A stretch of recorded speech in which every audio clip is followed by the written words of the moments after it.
Praise the lord ಪ್ರಿಯರಾದ ದೇವ ಮಕ್ಕಳೇ, welcome to Munjane Muttu ಕಾರ್ಯಕ್ರಮ. The higher you climb on the mountains, the harder the wind blows. ಹೌದು, ನಾವು ಬೆಟ್ಟದ ಮೇಲೆ ಎಷ್ಟು ಎತ್ತರಕ್ಕೆ ಹತ್ತಲು ಪ್ರಯತ್ನಿಸುತ್ತೇವೋ ಅಷ್ಟು ಬಲವಾಗಿ ಬಿರುಗಾಳಿಯು ಬೀಸುತ್ತದೆ. ಹೌದು ನೋಡಿ ಪ್ರಿಯರಾದ ದೇವ ಮಕ್ಕಳೇ, ಈ ದಿನಗಳಲ್ಲಿ ನಾವು ಗಾಳಿಯ ಕುರಿತಾಗಿ ನೋಡುತ್ತಿರುವಾಗ, ಈ ದಿನದಲ್ಲೂ ಕೂಡ ನಾವು ನೋಡುವುದಾದರೆ, ನಾವು ಒಂದು ಬೆಟ್ಟವನ್ನು ಹತ್ತುವಾಗ ಬೆಟ್ಟದ ಎತ್ತರ ಹೆಚ್ಚಾಗುತ್ತಿರುವ ಹಾಗೆಯೇ ಗಾಳಿಯ ತೀವ್ರತೆ ಕೂಡ ಹೆಚ್ಚಾಗುತ್ತದೆ. ನಾವು ತುಂಬ ಎತ್ತರವಾದ ಆ ಬೆಟ್ಟದ ತುದಿಯನ್ನು ತಲುಪುವ ವೇಳೆಗೆ ನಾವು ತುಂಬ ಗಾಳಿಯ ಅನುಭವವನ್ನು ಕೂಡ ಹೊಂದಿಕೊಳ್ಳಬೇಕಾಗುತ್ತದೆ. ನಾವು ಎಷ್ಟು ಎತ್ತರಕ್ಕೆ ಹತ್ತುತ್ತಿರುತ್ತೇವೋ ಅಷ್ಟರ ಮಟ್ಟಿಗೆ ಗಾಳಿ ನಮ್ಮನ್ನು ತಾಕುತ್ತದೆ.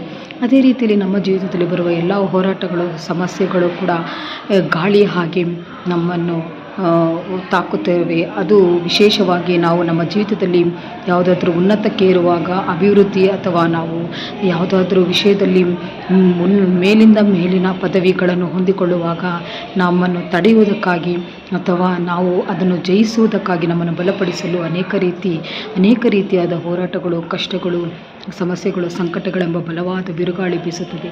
ಅಂಥ ಸಮಯದಲ್ಲಿ ನಾವು ಅದನ್ನೆಲ್ಲವನ್ನು ಸಹಿಸಿ ಮುನ್ನಡೆಯುವುದಾದರೆ ಮಾತ್ರವೇ ಒಂದು ದಿನ ನಾವು ನಮ್ಮ ಗುರಿಯನ್ನು ತಲುಪಬಹುದು. ಅದೇ ತಾನೇ ವಾಕ್ಯದಲ್ಲಿ ಬರೆಯಲ್ಪಟ್ಟಿದೆ. 2 ಕೊರಿಂಥದವರಿಗೆ ಬರೆದ ಪತ್ರಿಕೆ 4ನೇ ಅಧ್ಯಾಯ 17ನೇ ವಾಕ್ಯದಲ್ಲಿ, ಹೇಗೆಂದರೆ ಕ್ಷಣ ಮಾತ್ರವಿರುವ ನಮ್ಮ ಹಗುರವಾದ ಸಂಕಟವು ಅತ್ಯಂತ ಪ್ರತಿಫಲವನ್ನು ಉಂಟು ಮಾಡಿ ನಮಗೆ ನಿರಂತರವಾಗಿರುವ ಗೌರವವಾದ ಪ್ರಭಾವವನ್ನು ದೊರಕಿಸುತ್ತದೆ.